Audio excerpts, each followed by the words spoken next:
লজ্জা করছে না শুভেন্দু? লজ্জা করছে না, লজ্জা করছে না? নির্লজ্জ বেহায়া মহিলাকে কি বলছে কুণালদা? না না না না না, শুভেন্দু অধিকারীর এটা কি হচ্ছে? এটা কি হচ্ছে?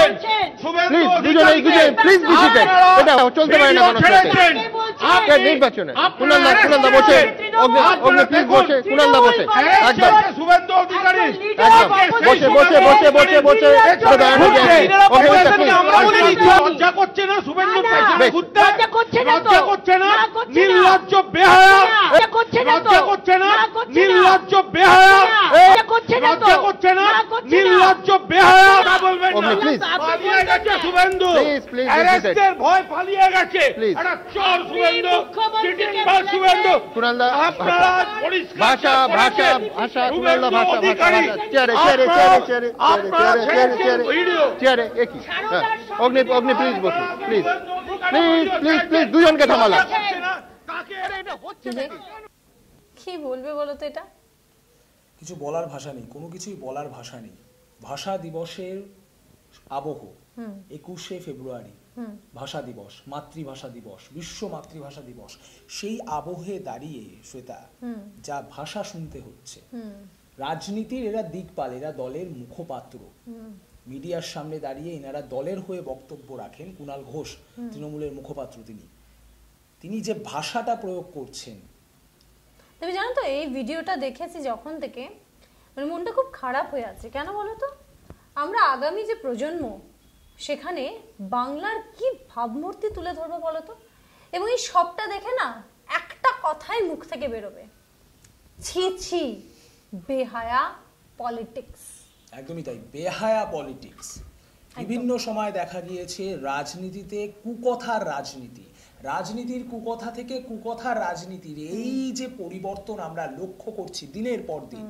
একসময় বাম জমানাতে যেটা বলা হতো যে বিরোধী দলনেত্রী মমতা বন্দ্যোপাধ্যায়, তাকে উদ্দেশ্য করে নাকি বামফ্রন্টের একাধিক নেতা নেত্রীরা বিভিন্ন কুকথা বলেছেন। তাই এই মুহূর্তে সেই দিনের যারা বিরোধী ছিল তারা এই মুহূর্তে শাসকের দলে শ্বেতা। কিন্তু তারপরেও কুকথার রাজনীতি তো কমেইনি, বরং উত্তরোত্তর আরো যেন বৃদ্ধি পেয়ে রাজনীতির মূল স্রোতে চলে যাচ্ছে সেই জিনিসটা। আমি আরেকটা কথা বলবো, দেখো বিবেক, আমরা যখন রাজনৈতিকভাবে মাঠে নামছি, একে অপরের একদম প্রতিপক্ষ হচ্ছি, ঠিক আছে একটা দিকে, সেখানেও বলছি না যে এরকম শব্দ চয়ন সঠিক, একেবারে সেটা বলছি না আমরা ভিউয়ার্স, কিন্তু একটা শো আমাদের রাজ্যের প্রথম সারির যে নিউজ চ্যানেল, সেইখানকার সব থেকে পপুলার একটা শো, যেটা কিনা বলা যেতে পারে অলমোস্ট বাংলার প্রত্যেকটা ঘরে চলে, সেখানে ভুলে যাও যে কে অগ্নিমিত্রা পাল, উনি কি করেছেন, কে শুভেন্দু অধিকারী, কে কি ইস্যু রয়েছে এই মুহূর্তে, সব ভুলে গেলাম। কিন্তু একজন রাজনৈতিক ব্যক্তিত্ব এবং সেই ব্যক্তিত্বর কথা বলা মানে আমরা কি ধরে নিই যে তৃণমূল কংগ্রেস কথা বলছে, মুখপাত্র উনি বটে, তার মুখে বেহায়া শব্দটা শুনে একটা মহিলার জন্য এইটুকু শব্দের উপর সঞ্চয়ন, এইটুকু সংযম কি দরকার ছিল না? দেখো, যার উদ্দেশ্যে বলা হচ্ছে তিনি কিন্তু একজন নির্বাচিত জনপ্রতিনিধিও বটে। একদম তাই। আর সব ছেড়ে দাও, ধরো প্রতিনিধি নয়, কিছু নয়, একটা মহিলা তিনি বা একটা মানুষ। এখানে কিন্তু একটা পুরুষ হলেও, আমি শুধু জেন্ডার নিয়ে বলছি সেটা না, এখানে একটা পুরুষ হলেও বলতাম প্রত্যেকটা মানুষের একটা আত্মসম্মান, একটা আপনি পাবলিক প্লেসে গিয়ে, তাও আবার একজন মহিলা, রাজনীতি এটা ওটা সব ভুলে গেলাম, আপনি শব্দটা কি ব্যবহার করছেন, মানে আপনাদের উপর আমরা কি করে কি ভরসা রাখবো, আগামী প্রজন্ম কি দেখবে? এটা হচ্ছে সেই বাঙালি, এটা হচ্ছে সেই রাজনীতি বাংলার, যে বাংলাকে নিয়ে আমরা গর্বিত ফিল করি। আর শব্দের যদি কথা হয় বিবেক, শব্দের ক্ষেত্রে, ভাষার ক্ষেত্রে বাংলার তুলনা একেবারে। আর যেখানে দেখা যাচ্ছে যে ভাষা তিনি ব্যবহার করেছেন, শুধুমাত্র বেহায়া না, তিনি বলছেন নির্লজ্জ, বেহায়া, নির্লজ্জ, মানে যা মুখে এসেছে যেন বলে গেছেন। চলুন দর্শক একবার শুনে নিই আমরা ঠিক কি অনুষ্ঠানে ঘটেছিল, ঠিক কি শব্দ ব্যবহার করেছিলেন কুণাল ঘোষ। চয়নের যে অধঃপতন আমরা দেখছি, সেটা দেখে লজ্জায় বাঙালি হিসাবে মাথা নিচু হয়ে যাচ্ছে। দিনের পর দিন বাংলার রাজনীতিতে দুর্নীতি দেখেছি, ভোটের সময় আমরা লম্বা সময় ধরে এই শাসনকালে নয়, এর পুরনো শাসনকালে বাম বলো, কংগ্রেস বলো, বা এখন তৃণমূল কংগ্রেস, হিংসার একটা আবহ আমরা দেখে এসেছি। সেখানেও আমাদের মাথা নিচু হতে হয়েছে, মাথা হেট হয়ে গিয়েছে। কিন্তু এই যে শব্দ চয়ন, যখনই ডিবেট হয়, যখনই তর্ক বিতর্ক হয়, সেখানে হয় অ্যাড্রিনালিন রাশ হয়, কিন্তু তাই বলে সংযম থাকবে না। তাহলে কি ছিলেন আপনি মুখপাত্র? একটা সময় দেখো তুমি এই যে এই ভিডিওটা দেখলাম না, আমার একটা সময় যেন মনে হচ্ছে যে এনাদের উপর যেন একটা দায়িত্ব দেওয়া হয়ে গেছে যে একদম বাংলার ভাবমূর্তিকে নষ্ট করো। দেখো আমরা এরকম ছবি আমরা দেখেছি ভিউয়ার্স, আমরা কিন্তু অন্য রাজ্যে দেখেছি এরকম ধরনের ঘটনা, এরকম ছবি, কিন্তু বাংলায় কিন্তু এই তলানিতে রাজনীতি এসে ঠেকেছে এরকমটা কিন্তু দেখিনি আমরা, যে একটা শোতে একজন মহিলাকে, একজন ব্যক্তিত্ব, একটা দলের শুধু প্রতিনিধি নয়, উনি মুখপাত্র, কুণাল ঘোষ যাই বলেন আমরা ধরে নিই এটা তৃণমূল কংগ্রেস বলেছে, আমরা প্রত্যেকে সে খবর চালাই কি তৃণমূল কংগ্রেস বলছে, আমরা কিন্তু তখন বলি না যে কুণাল ঘোষ বলছে। আপনি সেটা মাথায় রাখবেন না, এবং যে কোনো ব্যক্তিত্ব, একজন রাজনৈতিক ব্যক্তিত্ব, আপনারা কি দায়িত্ব নিয়ে ফেলেছেন যে বাংলার ভাবমূর্তিটাকে নষ্ট করতেই হবে? কারা দিচ্ছে আপনাদের এই দায়িত্ব? মানে রাজনীতি কি মাথায় এত ঢুকে যায়, এত চড়ে যায় বলতে হয় যে সবকিছু আপনারা ভুলে যাচ্ছেন, যে বেহায়া শব্দটা ওপেনলি ব্যবহার করা হচ্ছে, এবং সেটার জন্য আবার ক্লারিফিকেশনটাও দেওয়া হচ্ছে বিভিন্ন মিডিয়াতে, সেই ক্লারিফিকেশন আমরা দেখেছি, কিন্তু এই কথাটা না কোথাও একটা যেন নেওয়া যাচ্ছে না, তাই না? দেখো আরেকটা বিষয়ে আমরা যারা সাংবাদিক তাদের মাথা নিচু হয়ে যায়, কারণ কুণাল ঘোষ তিনি সাংবাদিকও বটে, ফলে একজন সাংবাদিক আমরা জানি কি যার শব্দের উপরে চূড়ান্ত দক্ষতা আছে বলেই তিনি সাংবাদিক।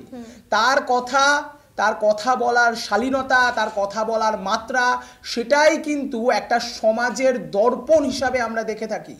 বাংলা মিডিয়া, বাংলা ভাষা, তার যে আবহ, তার যে বহমানতা, তার যে পরিবর্তনশীলতা, সেটার মধ্যে বাংলা যে মিডিয়া বা বাংলার সংবাদ মাধ্যম, তারও কিন্তু একটা অন্যতম গুরুত্বপূর্ণ অবদান চিরকালীন স্তরে ছিল।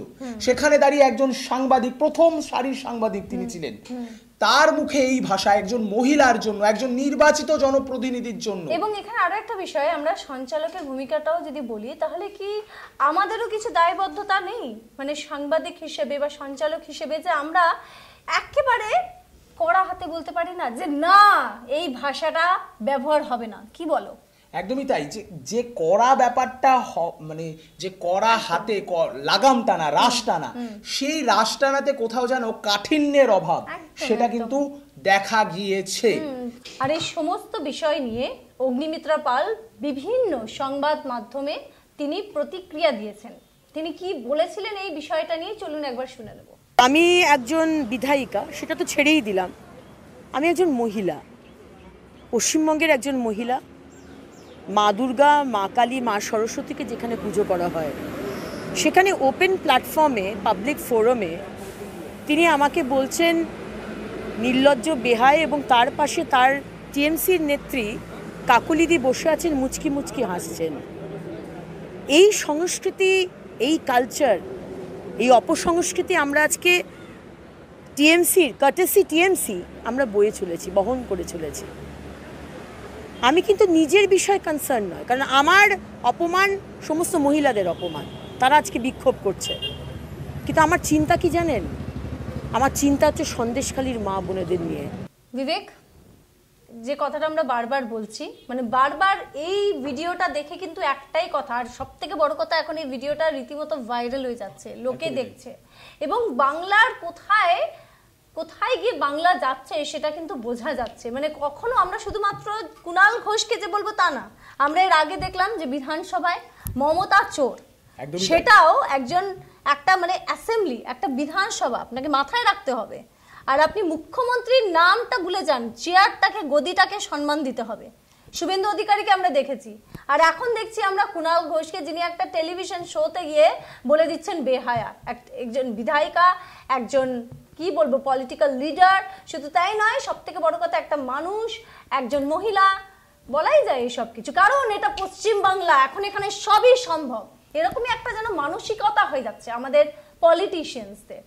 একদমই তাই। এবং যেটা শ্বেতা আমার বারবার মনে হচ্ছে যে ভোটে ওকে কাঁধা ছেড়াছেড়ি, এটা তো স্বাভাবিক ঘটনা, সবসময় আমরা দেখে এসেছি বিরোধিতার ঘটনা, কিন্তু এই যে ছাপিয়ে যাওয়া, একজন আরেকজনকে ইস্তাহারে ছাপিয়ে যাওয়া, আমি 100 দিলে তুমি 200 দেবে, এটা চলতেই পারে, কিন্তু কুকথার রাজনীতিতে আমি চোর বললে তুমি ডাকাত বলবে, এই যে ছাপিয়ে যাওয়ার একটা প্রবণতা, সে বলেছে, অতএব আমিও বলবো। একদম। একসময় এক বিখ্যাত বাঙালি মনীষী উক্তি করেছিলেন, তুমি অধম হলে আমি উত্তম হইব না কেন?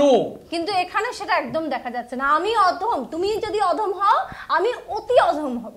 এখন যেন বাংলা মিডিয়া বা বলতে পারি যে বাংলা মিডিয়াকে ওই গোটা বিষয়টা খুবই গুরুত্ব দিয়ে দেখা উচিত। আর বাংলার রাজনৈতিক ব্যক্তিত্বরা তারা যেন দায় ভার নিয়ে নিয়েছে যে কিভাবে বাংলার ভাবমূর্তি নষ্ট করতে হয়। তবে একদম একটা কথা আমরা কিন্তু বলছি জনতার হয়ে, মানুষ কিন্তু এটা ভালো চোখে নেবে না। বাঙালিরা, পশ্চিমবঙ্গের মানুষরা বা পশ্চিমবঙ্গের যারা সিটিজেন মানে নাগরিক, তারা কিন্তু এটা ভালো চোখে দেখছে না বা ভালো চোখে নেবে না। আগামী দিনে সতর্ক থাকুন। কার থেকে?